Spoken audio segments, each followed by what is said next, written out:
Ce soir, on ne se refuse rien. On ne se refuse rien du tout. C'est mon expression favorite du moment. Je sais pas savoir pourquoi. Vidéo, vraiment, vidéo un peu spéciale. Bon, je pense que vous êtes habitués avec les vidéos un peu spéciales. Mais celle-ci est vraiment spéciale pour le coup. Parce que c'est l'occasion, pour moi, rien n'est préparé dans cette vidéo. C'est l'occasion pour moi de vous remercier. De vous remercier, oui, tout simplement. Puisqu'il y a un an, jour pour jour, donc le 19 décembre 2024,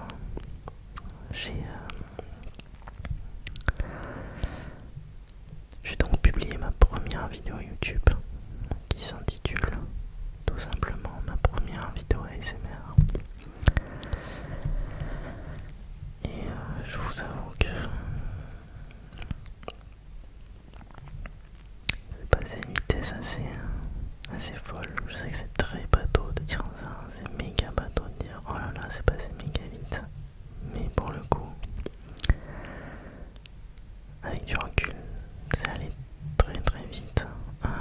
Tout simplement parce qu'il y a eu beaucoup de changements dans ma vie cette année.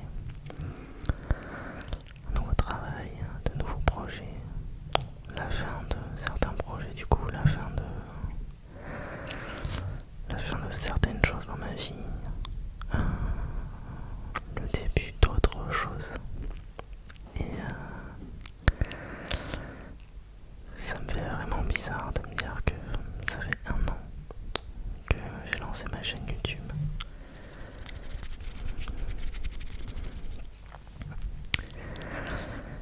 Alors, je sais pas si pour vous c'est extraordinaire, dans le sens où bon, j'ai commencé à m'habituer un petit peu, c'est clair, et surtout que ces derniers temps, j'avoue avoir eu moins de motivation pour tourner des vidéos. Je m'efforce toujours d'être transparent avec vous. Moins de discipline, moins de motivation. Et quand on a moins de motivation, on est moins créatif. On prend moins de plaisir, forcément.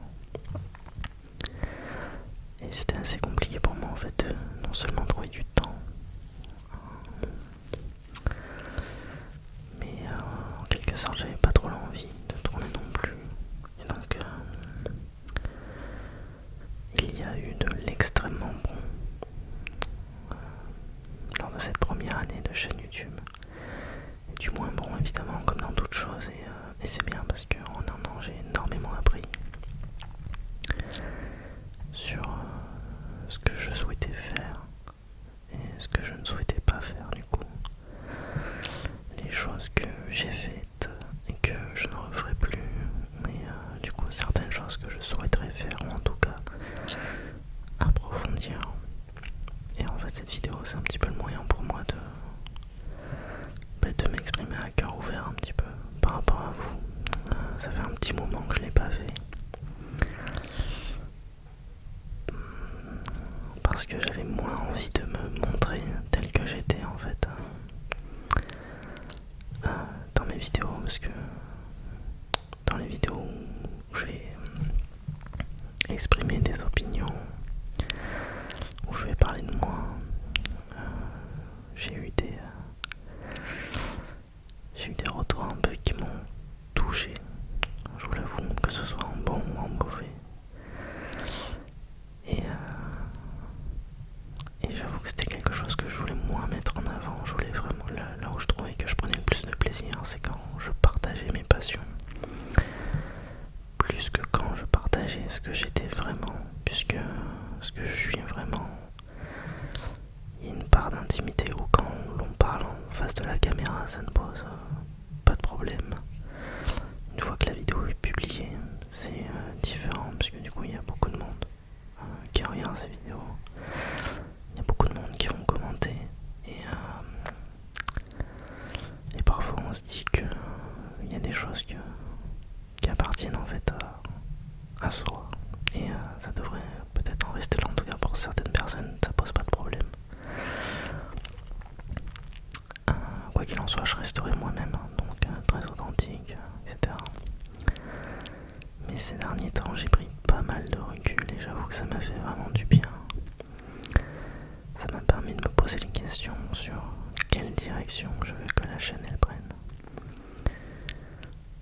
Donc voilà. Et cette vidéo c'est aussi l'occasion donc de fêter les 1 an de la chaîne. Je change de sujet évidemment, mais je vais y revenir, vous inquiétez pas. Mais cette petite bouteille me fait de l'œil depuis tout à l'heure. Parce que pour fêter les 1 an de la chaîne, quoi de mieux que s'offrir un bon petit champagne, donc de la maison, donc de chez Louis Roederer, qui est une grande maison en Champagne évidemment. Donc c'est une bouteille qui m'a coûté un certain prix, mais puis je me suis dit que vous valiez bien ça. Et je dirais que mon travail le vaut aussi. Faut savoir aussi se récompenser, se féliciter entre guillemets. Donc je suis très très heureux de vous partager ça. Donc ça sera une vidéo dégustation non pédagogique. Donc je vais pas non plus étayer sur ce qu'est un champagne. Voilà, je le ferai sûrement dans une prochaine vidéo plus détaillée. Là c'est vraiment vidéo plaisir, où je me reconnecte un petit peu avec vous aussi, parce que ça fait 1 mois que j'ai pas tourné de vidéo YouTube. Mais il était indispensable pour moi de fêter cette occasion. Je vais ouvrir la bouteille de champagne les amis. Je ne sais pas s'il y aura un cut. J'ai mis très longtemps à ouvrir la bouteille. Ce qui implique qu'il est très fort probable qu'elle mousse ou que le bouchon m'explose entre les mains. Écoutez, ça va être la surprise. Alors,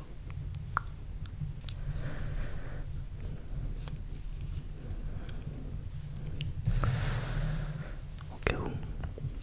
Ouais, bon. Alors, attends.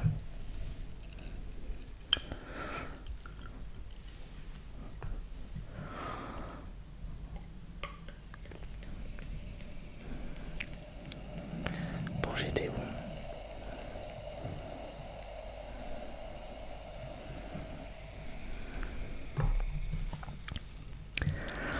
Du coup, vous vous en doutez, je vais couper le son du moment où j'ouvre la bouteille. Waouh, il est méga pétillant. Allez, les bulles elles sont très fines. Une robe un peu jaune pâle et non jaune paille. Une robe dorée, très clairement en or. Robe dorée. Très sympathique, de l'or finalement dans un verre quoi. De l'or liquide, magnifique en tout cas. Donc ouais, je vais couper le passage où le son, où j'ouvre la bouteille. Après peut-être que je vous laisserai la vidéo. À mon avis je plisse un peu des yeux parce que j'ai vraiment peur. J'avais vraiment peur que le champagne en fait, enfin que le bouchon saute direct. Ce qu'il faut savoir un truc, c'est que ce qui fait augmenter la pression d'une bouteille de champagne ou de vin pétillant, c'est la différence de température entre la bouteille et l'extérieur. Et donc c'est pour ça qu'il est très simple de sabrer un champagne. L'idée c'est de le mettre au frais très peu de temps avant de l'ouvrir. Vous pouvez le mettre une petite heure avant de l'ouvrir. Et alors je vais vous expliquer. Sur chaque bouteille, vous avez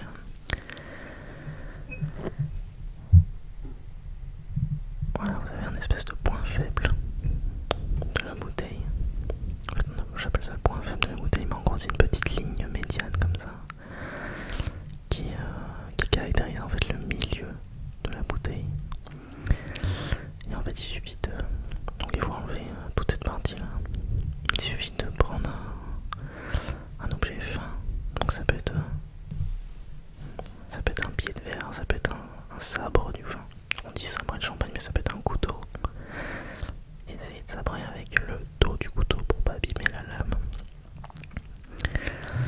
fait, il suffit de frotter le point faible de la bouteille en remontant.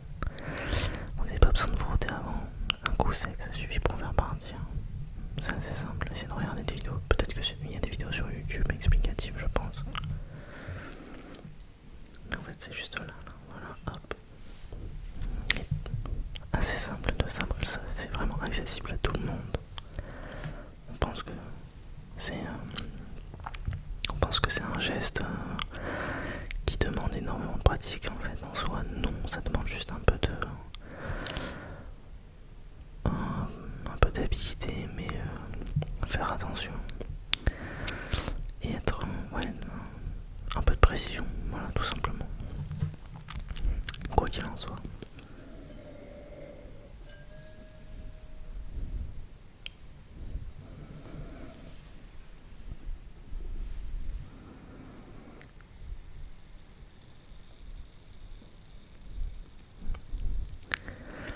Ce trigger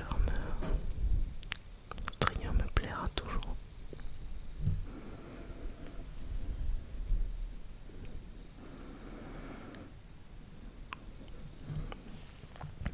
On ne se refuse rien.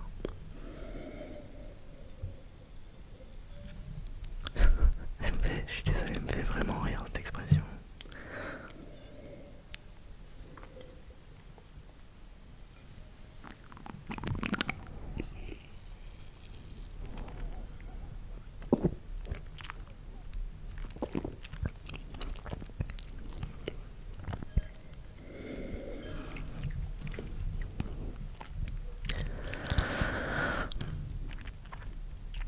Alors,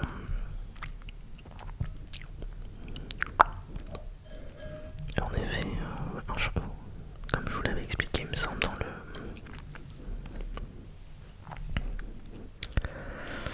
Alors ça, je vais le mettre là-bas, tac. Comme je vous l'ai expliqué un petit peu dans la vidéo dégustation de Prosecco, un champagne est généralement plus fin, plus complexe et plus profond qu'un Prosecco. C'est la même typologie de vin puisqu'il s'agit d'un vin blanc pétillant.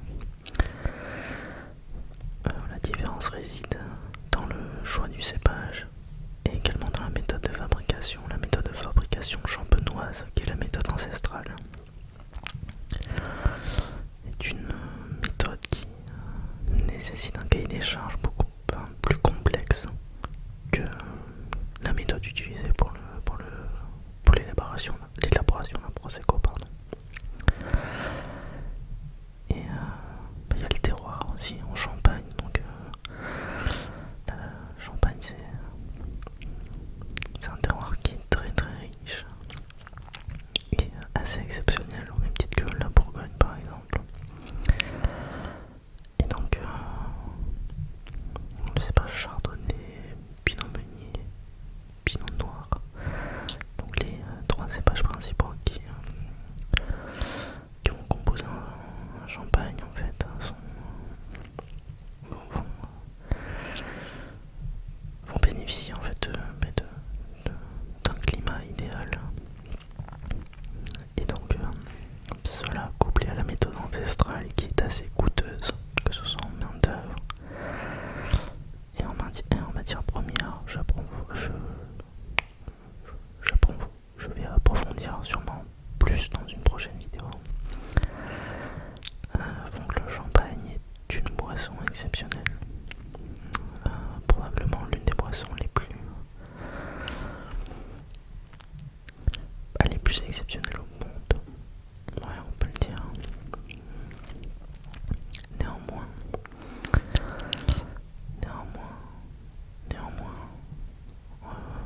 comme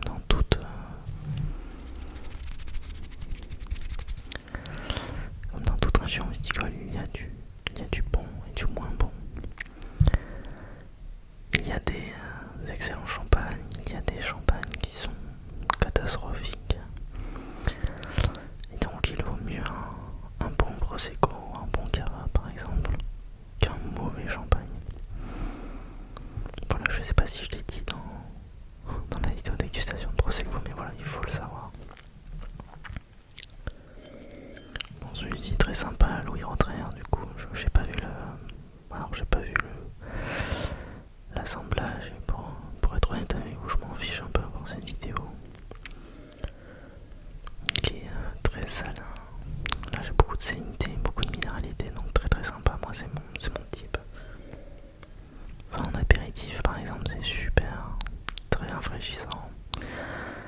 c'est un champagne que je dégusterai plus en été, puisqu'en hiver, par exemple pour Noël, je chercherai plus un champagne avec de la rondeur,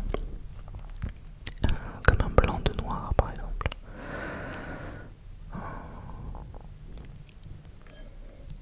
En fait, ça dépend avec quoi vous le dégustez, mais ça typiquement avec un poisson, des crevettes, des huîtres. Je pense que la gourmet vin peut être absolument incroyable.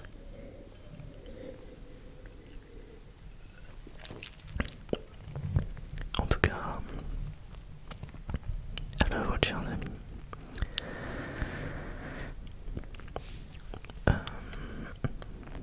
Merci. Merci pour tout. Merci pour cette année extraordinaire que j'ai vécue. Si on doit résumer, j'ai eu des partenariats. J'ai eu 8000 abonnés en un an. Ce qui me semble assez énorme, même si au cours des 4-5 derniers mois, j'ai eu une forte baisse. Que ce soit en termes de vues ou en termes d'abonnés en fait qui sont arrivés sur la chaîne. Peut-être parce que je me diversifie moins, peut-être parce que YouTube a décidé de moins me mettre en avant. Ce que je peux comprendre, il n'y a pas de... Je pense que tout le monde a le droit à sa chance et moi j'ai eu la chance quand même d'avoir en l'espace de 2 semaines une explosion sur ma chaîne. Qui a été une véritable surprise pour moi, puisqu'il me semble qu'il y a eu un moment, je crois que j'ai pris 1000 abonnés en 2 jours, ce qui est énorme, ce qui est 1/8 de ma chaîne en 365 jours. Je l'ai eu en 2 jours, donc ce qui est absolument incroyable. Là aujourd'hui, je me dirige plutôt vers les... Peut-être que je prends 100 ou 200 abonnés par mois, ce qui est beaucoup moins qu'à mes débuts évidemment. Moi, ce qui compte pour moi, en fait, c'est ça. En fait, c'est le fait d'avoir pris un peu de recul sur tout ça. Moi, ce qui compte pour moi, je me suis rendu compte, ce qui comptait pour moi, c'est que je prenne plaisir à faire ce que je fais. Le but premier de ma chaîne YouTube, ça a été de perpétuer et partager deux passions très profondes et qui me marquent profondément, que sont l'ASMR et les vins spiritueux. Et c'est en ce sens que je veux continuer, c'est partager toujours cette passion avec vous. Tant que j'aurai des commentaires qui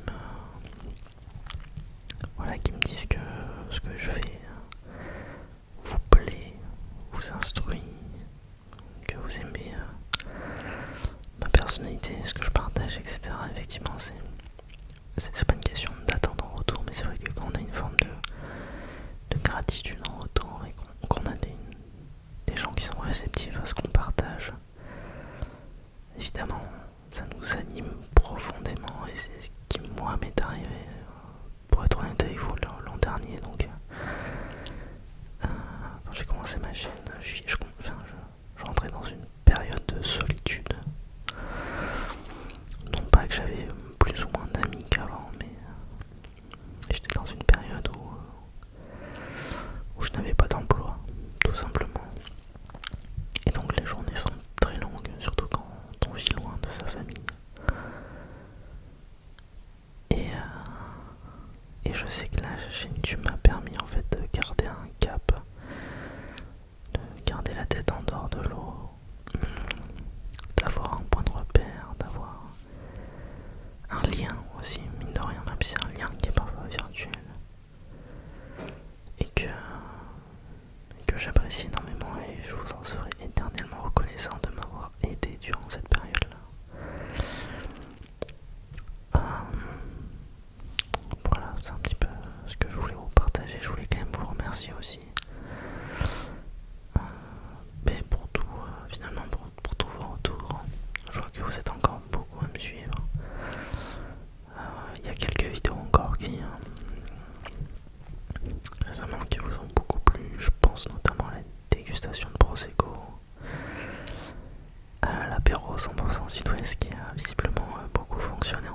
Donc ça c'est super cool, j'espère que ça vous a plu.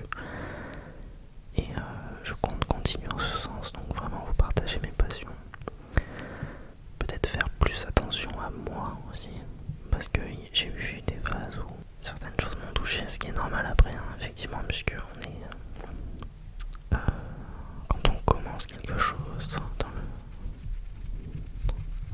quand on commence quelque chose dans un domaine dans lequel on n'a jamais mis les pieds, on fait des erreurs. Et mon erreur est peut-être n'ont pas été trop authentiques, parce que ça je pense que je le reste quand même, c'est ma personnalité, mais d'avoir donné trop de moi, d'avoir ouvert trop de moi,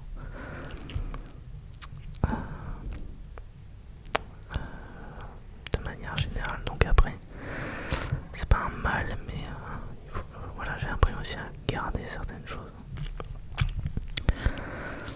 Et c'est aussi pour ça que je fais moins de live qu'avant, parce que j'ai moins le temps. Et aussi parce que j'ai adoré tous les lives que j'ai fait, mais au fur et à mesure j'avais vraiment des gens sur mes lives, je sais pas pourquoi en fait. J'avais une audience qui était très cool et plutôt adulte, et en fait au fur et à mesure j'ai commencé à avoir une audience qui était très jeune. J'avais carrément des enfants qui venaient sur mes lives, l'ambiance devenait assez bizarre, donc je sais que ça m'a vraiment perturbé, donc c'est pour ça que j'avoue avoir un petit peu arrêté les lives à cause de ça aussi, parce que ça a vraiment changé. Alors qu'avant c'était très très sympa, il n'y avait pas de soucis et tout, mais au fur et à mesure c'est vrai que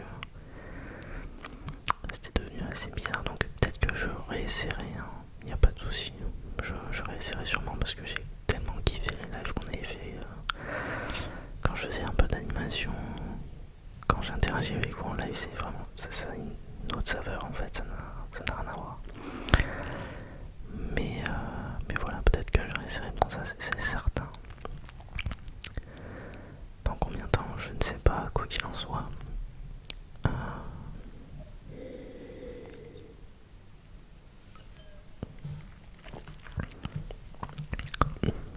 Je ressens encore un peu le besoin de...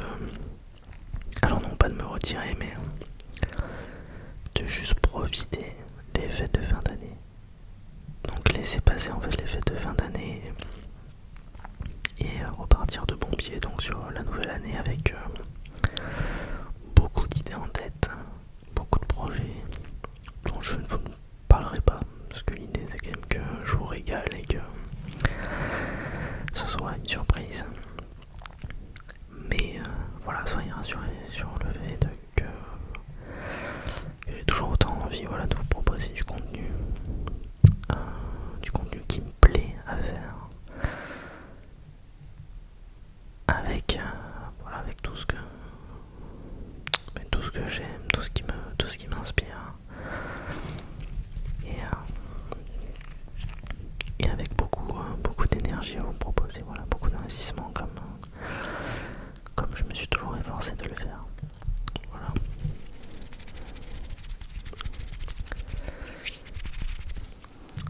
Les amis, j'espère que cette vidéo vous a plu. Je pense avoir tout dit. Merci encore 8000 fois du coup. En espérant que l'année prochaine sera encore plus intense, encore plus explosif que l'a été 2025. Je vous souhaite d'excellentes fêtes de fin d'année. Prenez soin de vous, de votre famille. Profitez. Je serai là en début d'année prochaine pour vous souhaiter la bonne année. En attendant, prenez le temps de vous faire plaisir, de vous faire du bien, de prendre du recul. J'ai vraiment appris à le faire très récemment, et c'est vraiment un bonheur indescriptible de se ressourcer en fait, et de se réécouter